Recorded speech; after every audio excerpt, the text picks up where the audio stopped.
Ramana Maharshi was considered one of the greatest saints in India, and he was a spiritual teacher who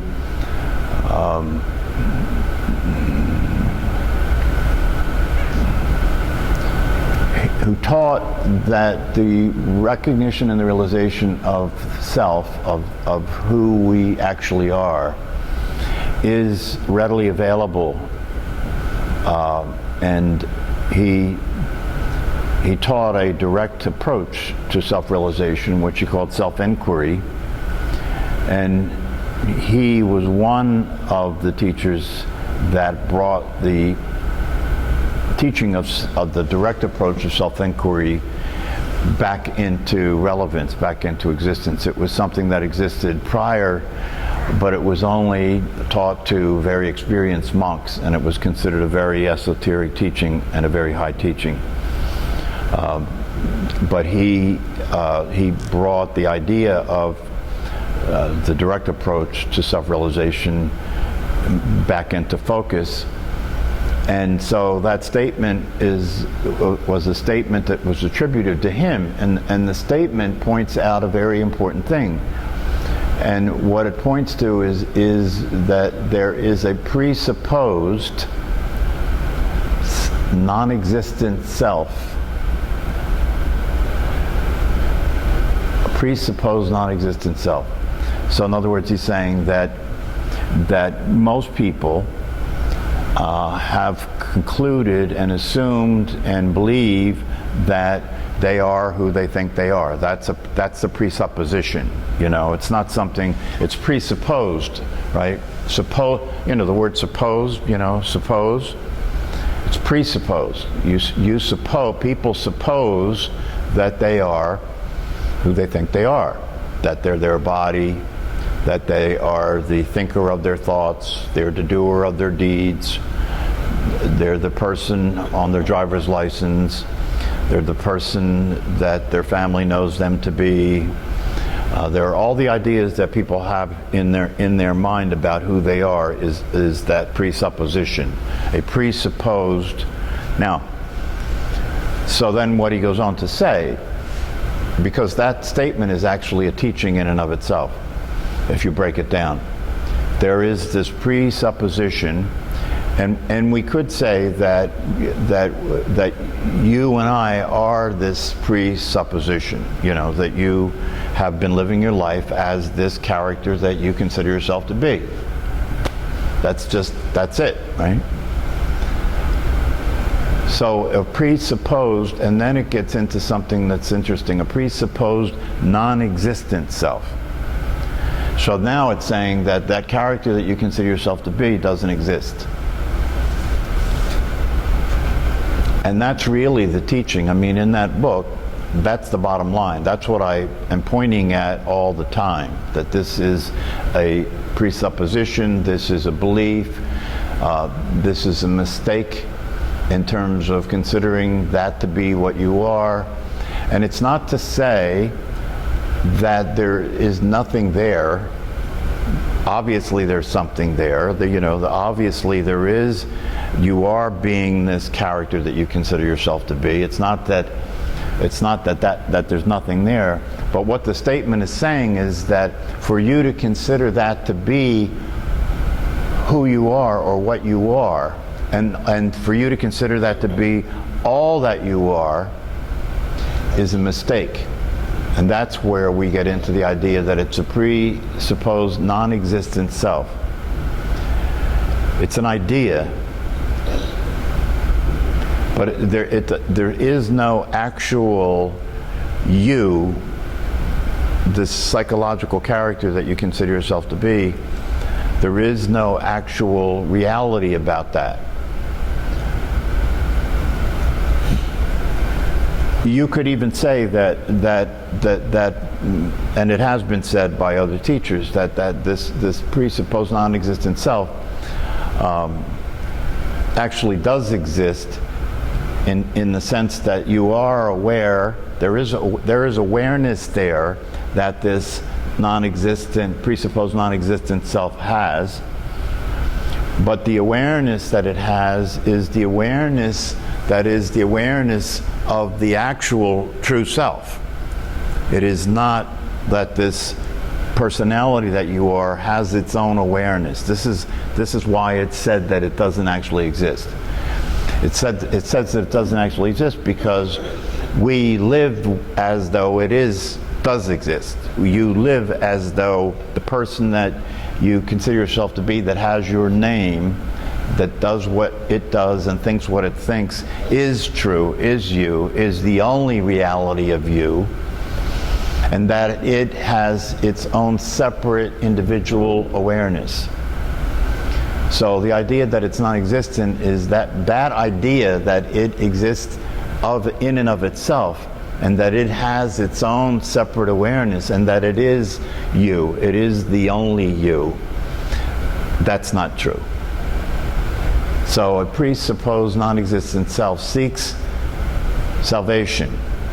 That would be you. That would be who you consider yourself to be, the you that's sitting in your chair, sitting here because you're interested in being awake. Meditation is a tool for that process, right? But that would be the you who's sitting here seeking salvation, seeking freedom, seeking relief, right? Seeking awakening, seeking well-being, right?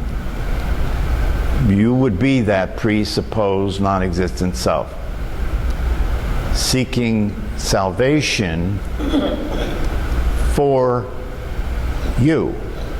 And the you that's seeking salvation for you is that presupposed non-existent self. So the presupposed non-existent self seeks salvation for the presupposed non-existent self. So the reason that this is a teaching in and of itself is because basically what it's saying is the you that you think you are that isn't you, right, wants to be free as that you that isn't you. The you that you think you are wants to be free as that you that doesn't exist. The non-existent self seeks salvation for itself, seeks salvation for the non-existent self. This is one of the things that Paul Hederman emphasizes more than anybody else. I haven't really heard anybody focus on it the way he does, and I think it's the reason he does it is because that's the conundrum. That's the loop. That's the what? The rub. That's the loophole. You know, like in a contract, there's a loophole, right? That's the loophole. That's where people get stuck more than anywhere else. And one of the things that he says, and I agree, is that there are a lot of people out there that are seeking spiritual awakenings, seeking enlightenment, if you want to call it enlightenment, seeking this possible way of existing as a human being. There are a lot of people out there who are on spiritual trips and have been on spiritual trips for a long time and will be on spiritual trips for a long time because the person that they're being who is on the spiritual trip is the person that is not actually real. And therefore, that trip will never end. And it doesn't end. You know, they get different gurus, they do different practices, they meditate. And one of the things that Paul Hederman says about meditation is if you're practicing meditation as that presupposed non-existent self, if you're practicing meditation as the character that you consider yourself to be that isn't actually you, the practice of meditation will actually further create an attachment and an identification with that non-existent self, because it's that non-existent self that's trying to meditate in order to get salvation. And so if you're practicing, let me try and give you a metaphor that Rupert Spira uses a lot. He says that if there's a person who is playing a character in a play, and in order to be a good actor you have to do your very best to get lost in the character, really become the character, you know, see if you can actually be that character, think the way that character thinks, feel the feelings that character feels, etc., etc. So If that character in the play happens to be a meditation practitioner, right? But this is the character that the actor's playing. It's not actually a real person, right? If that character in the play is a meditation practitioner, and so in the play, the character practices meditation, right? But it's the character in the play. And the actor's being the character, and the character practices meditation in the play, right? Will that practice of meditation provide anything for the actor who's pretending he's the person meditating? Do you follow me? If the whole purpose of learning the wisdom teachings and practicing meditation, if the whole purpose of that is to realize the truth, right? To realize the truth about life, to realize the truth about who you are. I mean, that's what the purpose of all of this was in the East, in India and Hinduism, in China and Taoism, in Buddhism and Zen. The purpose of all that, the reason that people went into monasteries, right, and removed themselves from the regular life that everybody else was leading, was because they were committed to realizing the ultimate truth of who they are, to get what they call liberated, right, to be free from suffering, to be free from the suffering that most of humanity is suffering, right, to be free from the suffering of being identified with the body, right, to be free from the suffering of being identified with the person and the personality, and to be free from the suffering that comes along with the conditioning and the states of mind that people are in.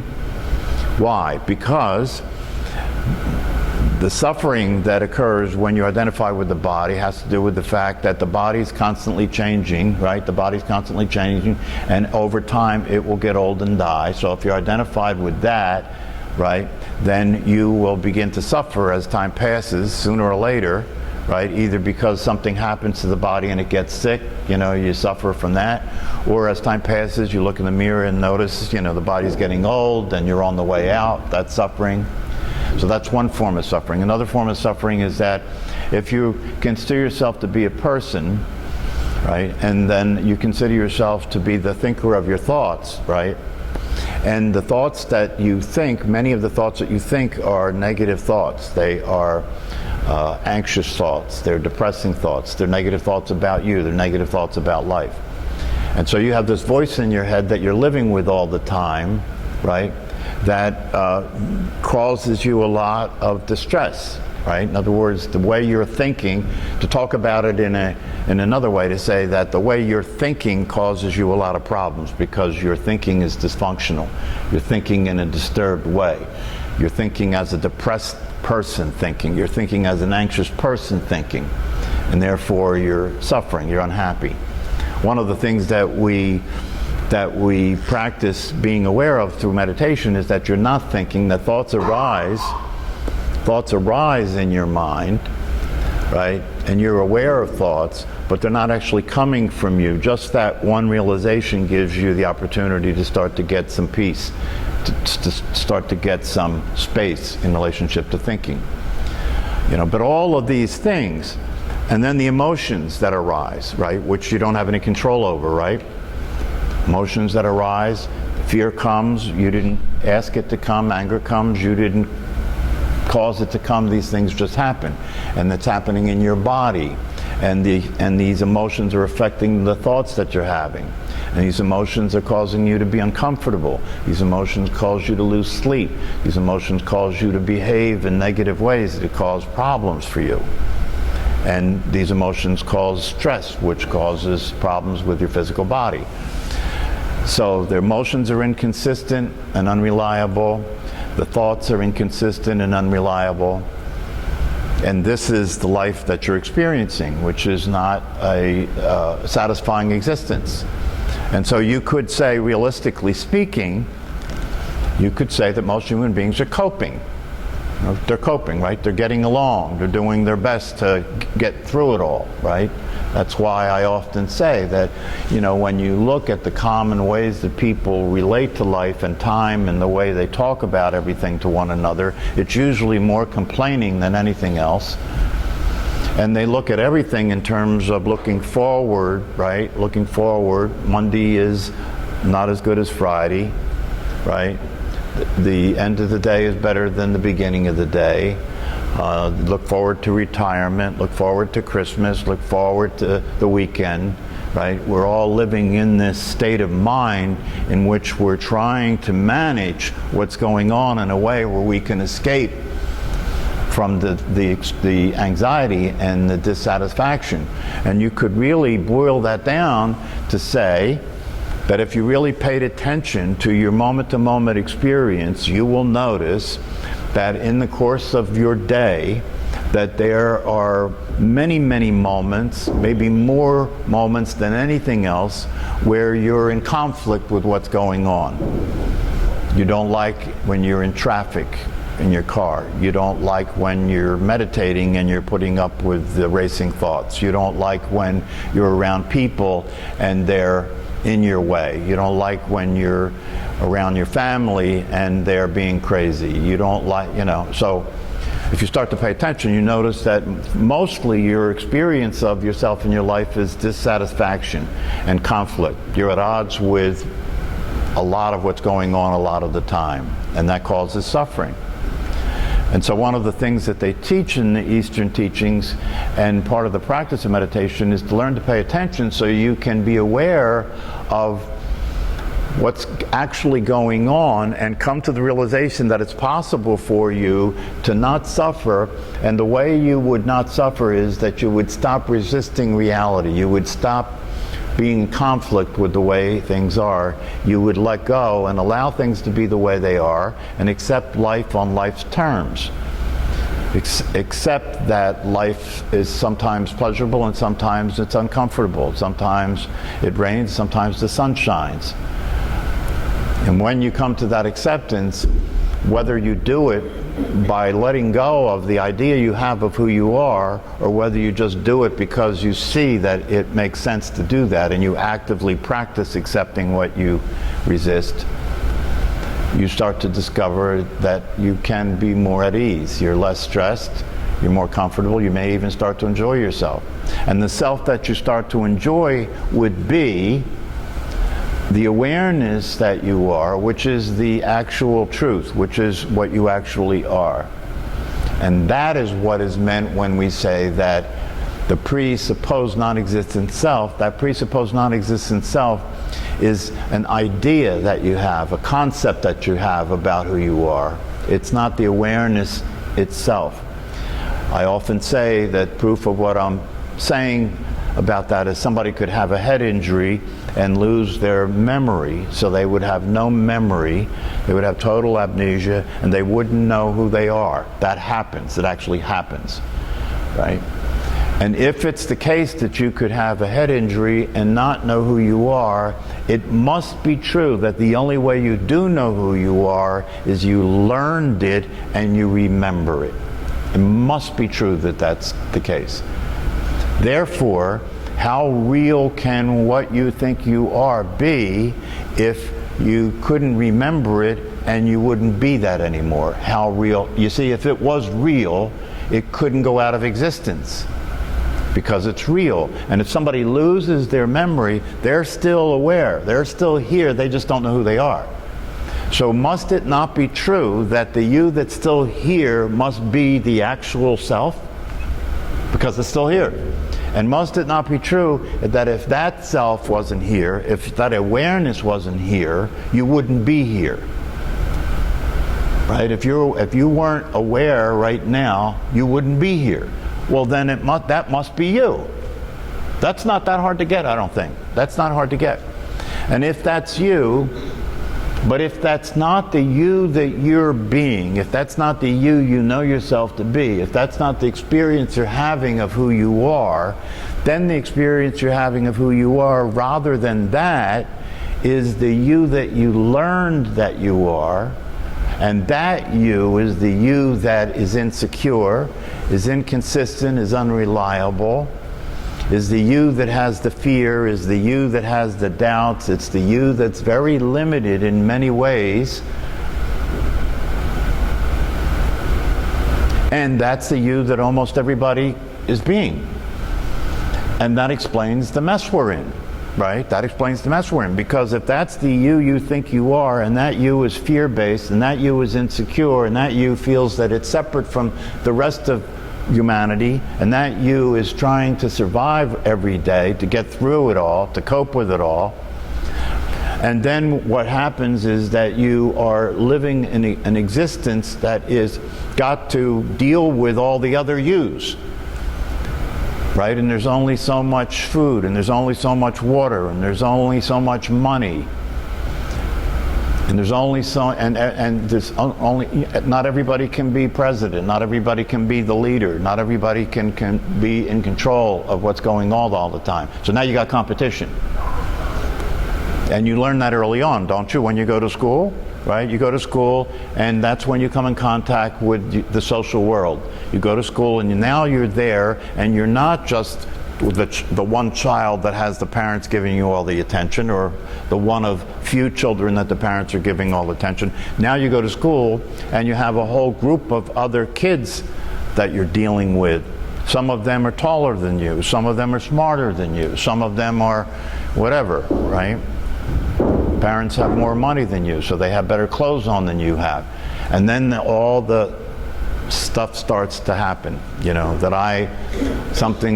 because kids are naive, you know, they're not sophisticated enough to really understand what's going on, so they put together an understanding of what's going on that is a misunderstanding more than an understanding. Right? They'll put together an understanding what's going on. They'll say that if they get the wrong answer to a math problem, they'll say that something's wrong with me. It's not just that I don't have the right answer. I'm wrong, not just the wrong answer. I am wrong. And this is what happens with kids. They make these conclusions about themselves and about life that they begin to have to live with as they grow up. And these conclusions are unrealistic conclusions.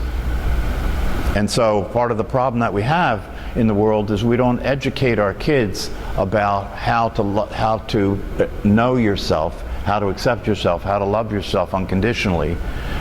We subject them to competition right off the bat. And then they grow up with that pressure and that stress, and they develop all these insecurities about themselves and about life. So what we're saying here is that even though all that happens, since that personality wasn't never actually who you really are, that it's possible to recognize the truth of yourself now, because who you really are has always been who you really are. The awareness that's always there has always been who you really are. And if you realize that now, then all the problems, psychological problems and issues that you had as a person are no longer true. This is what the liberation, that's the liberation, that's what the freedom is. You're getting free. It's like the teachers say, in this teaching and in these practices, it's not freedom for you, it's freedom from you. Freedom from the you that you think you are, that you're really not. And when you experience that freedom, the problems that the person that you thought you were had are no longer your problems. So this is what we mean in the metaphor, that the actor is playing the role of a character, but the character doesn't actually exist. They're acting it out. It's a pretense. And that's no different than most human beings. They're acting out a pretense. They're acting out the idea. They're actually, one way of talking about it is you could say that you've, in your life, you've learned to play the role of you. You've learned to be the actor playing your role in the story of your life, right? You've learned to play the role of you, but that's not the truth of you. So in the metaphor, the actor who's acting in the role is a good actor because he can really get lost in the role, But one of the reasons he can really get lost in the role is because as lost as he may be in the role, as much as he may become the character that he's playing, he still knows the truth. And that allows him the freedom to become the character. The character could be a mafia guy who murders people. That allows him the freedom to really become that, because he doesn't have to worry about that being true, because he knows all the time it's really not true, you see. So in the same way, when you discover the truth of who you are and you start to experience yourself as awareness itself, there is a freedom there that allows you, and this is the best part, there's a freedom there that allows you to know you're not the character that you have been being, that is dysfunctional and has problems and has anxiety and has fears and does things that don't work. There is the freedom to know that you're not that character. But just like the actor in the movie, there's also the freedom to be that character, but in the reality of life, the difference between the movie and the reality of life is that in the movie, the character has to follow the script, right? The actor follows the script.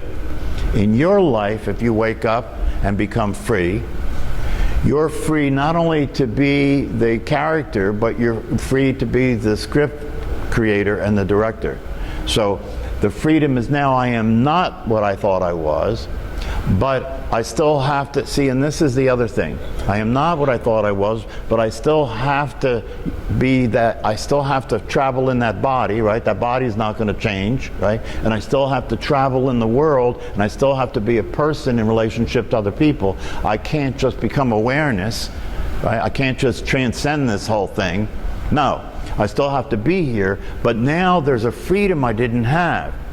The freedom to no longer experience the experience that that character was having, because I know I'm not the character now. Not only that, but this isn't a play and there isn't a script, meaning that I can now play the character and I can create a new script for the character.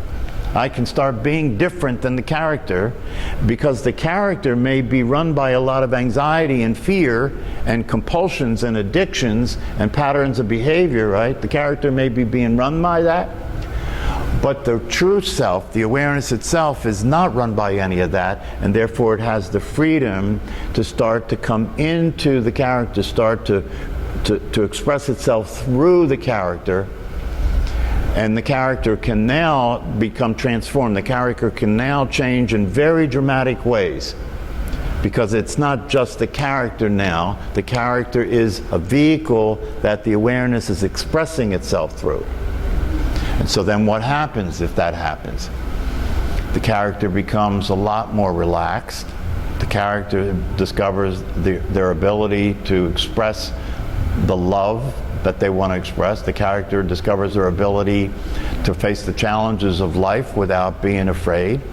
And the reason they can face the challenges of life without being afraid is because, as the Course in Miracles says, which is another thing that Paul Hederman quotes, it's another source of learning, and the summary statement of the Course in Miracles says that the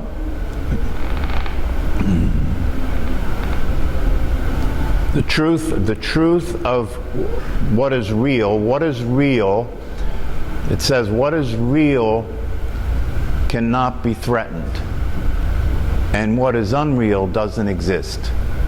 What is real cannot be threatened, what is unreal doesn't exist, meaning that the real you can't be threatened, right? Because awareness is not physical, therefore you can't threaten it physically. Awareness doesn't exist in time, it's timeless, so it doesn't matter what happened in the past. Awareness is always only present to what's happening without any judgment or evaluations about it, without any resistance to it.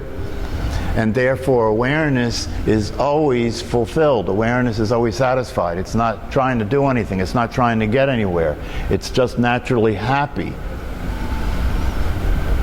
And that's what's real. And you can't threaten that. How are you going to threaten awareness?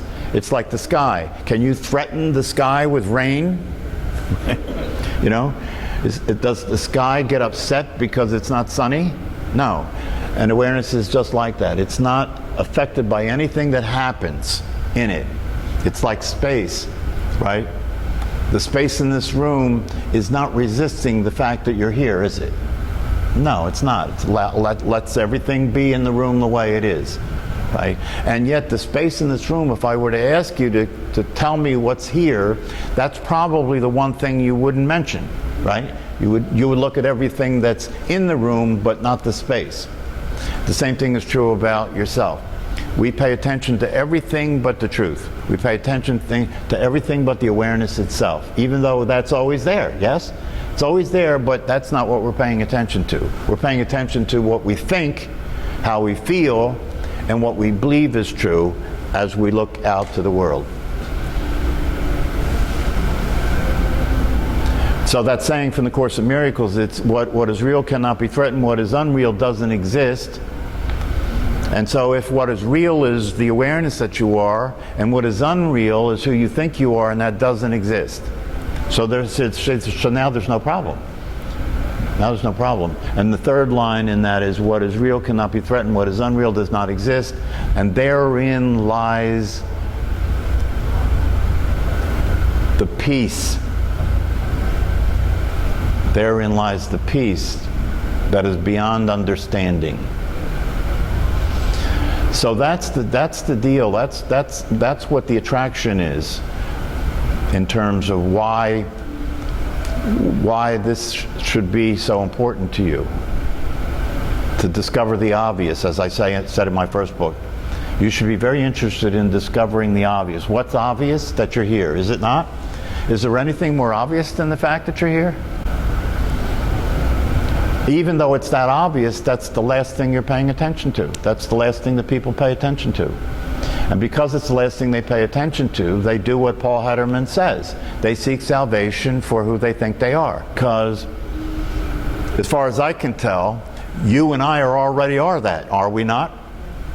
Right? So if I can talk you into the idea that you're not, and then sell you the idea that I can help you be that, I can make a lot of money, right? And there's a lot of people making a lot of money. When you find what there is to find, it will be nothing. That's what you'll find. Because that's what there is to find, nothing. How can you find anything when the seeker is what you're seeking? As St. Francis said, what you're looking for is what's looking for what you're looking for. And if you're seeking what you are, then you've set yourself up in an impossible process, and you can never find it. I think I read it the other day that somebody talked about this by saying it's like somebody who pickpockets your watch and then sells it to you. So that's one of the things that I think is the most powerful thing to understand about this process, is that the process, this is the truth about the process. The process involves you're trying to be what you are. The process involves you're trying to wake up and discover yourself as awareness. And when you're doing that, you are the awareness already that is completely awake, trying to be the awareness that you already are that's completely awake. And the thing about this is that you can't escape the process. Even if you understand how crazy it is to try and be what you already are, you can't escape the process. And the reason that that's the case is because your conditioning is such that your brain is completely programmed to be who you think you are. And so no matter how clear you are about the truth, which is that that's not truly you, it will keep presenting you with the thoughts and the feelings and the perceptions that it is who you are, no matter what you believe to be true. And because that's the case, even when you realize what you really are and you realize the truth, that keeps playing, and then you say, oh, now I'm confused. Because I know I'm the awareness itself, but I still think the thoughts that I think, I still feel fear, I still have conflict with people, I still resist reality and all those things. So what happened? What happened? I mean, I really do understand the truth about who I am as awareness, but it doesn't seem to work because I still keep being this person that I know is not really who I am. So what do you do? You don't do anything. Because all you have to do is understand what's happening when that's happening, which is that your brain will keep playing the same programming that has got conditioned to play, and that programming has it that you are your body and you are the person, right? So it's a constant battle then? It's not a battle. See, that's the thing. It's the same thing when you practice meditation. People say, I'm struggling to control my mind. Good luck with that. It's not a battle. See, that's why it's important to have guidance in the process, not from somebody who's taking your money for it either, right? Not from somebody who's selling you water by the river, right? But the reality of it is that when that plays, all you have to do is realize what's happening. That's my brain continuing to present the same programs that it learned to be the case. That doesn't mean that I have to buy it. As one of my teachers says, I loved when he makes this comment, that the thoughts you have are not self-employed. The thoughts that arise in your mind are not self-employed. You're the employer. And if you're employing the thoughts, if you're accepting the thoughts that get presented to you by the voice in your head, if you're accepting those thoughts, then you're logging on. Then you are going back into identifying yourself as a person. So all you have to do is stay clear. All you have to do is keep practicing, noticing that while the thoughts keep coming from the idea that I had of who I am, if I know that's not true, then all I have to do is stay in that awareness so the thoughts don't appear to me to be accurate. And then because they're not accurate, because they're not relevant, because they're coming from a reality that I no longer consider to be authentic, right? Because they're coming from a reality that I no longer identify myself with, that I don't give them much attention anymore. They may arise, and when I see them arise, I don't stay with them, I don't go along with them, I don't let one thought take me to another. When they arise, I notice that they arise, and I reside as the awareness. So when I reside as the awareness, the thoughts that arise, that are thoughts that are the thoughts of the person, I don't consider them all that relevant anymore. I don't follow them. And because I don't consider them relevant and I don't follow them, I'm not employing them anymore. I'm not identifying with them anymore. And over time, they will start to dissipate because their existence depends on my attention. Do you follow me? The players will not come on the stage unless there's an audience. The thoughts will not occur to you to be true and real unless that's how you relate to them. And if you know that you are awareness, then what you have to practice is residing that as that. Reside as. If you reside as that, then what's not true will burn off. What's not true will gradually dissipate, and your experience will change in such a way where things will be pretty quiet. Things will get quiet. There'll just be less thoughts. Because most of the thoughts that have existed for most people are the thoughts that are being generated to maintain the existence of the idea you have of who you are. Is that not true? Most of the thoughts that occur in your mind are designed to maintain the existence of who you think you are, right? In other words, you'll fall back into the idea that I am thinking those thoughts, they're my thoughts. And therefore, the thoughts are maintaining the idea that you exist. As time passes, if you reside in awareness, that'll all die down, and the only thoughts that will arise are the ones that are just practical thoughts necessary to deal with practical things. And the rest of the time, you're just relaxed. Couldn't you also say just stop ignoring awareness? Well, yeah. That's kind of what you're doing when you're always in your thoughts. You're not even paying any attention. That's right. You're being ignorant. You're ignoring, that's what ignorance is. You're ignoring the truth. And so you don't get to benefit from it because you're ignoring it. You're ignoring what you actually are, so you don't get to be who you actually are because you're ignoring it. So when I say reside as awareness in relationship to the thoughts or the feelings that arise, right? In order to do that, you have to pay attention. You have to pay attention to awareness. It's always there. It's always there. It's always there, but the practice is to pay attention to it. Some of the greatest teachers have said the fastest way to wake up, the most direct approach to waking up, is to simply keep training yourself to pay attention to awareness all the time. Knowing that that's real, that's the truth, that's what you are, and that therefore when you pay attention to it, it's a way of residing as that. Just noticing what you are in relationship to the ongoing program that's playing that's not what you are. And as you continue to do that, it'll wind down because you're no longer participating in that. You're no longer living that pretense. You're no longer being the actor acting that role out anymore, you know. You stop, the thoughts of that person may come into your mind because that person's reactive and insecure, so you may have thoughts of that person come into the mind like, oh, I don't like what that person just said to me, I'm going to, you know, yell at them.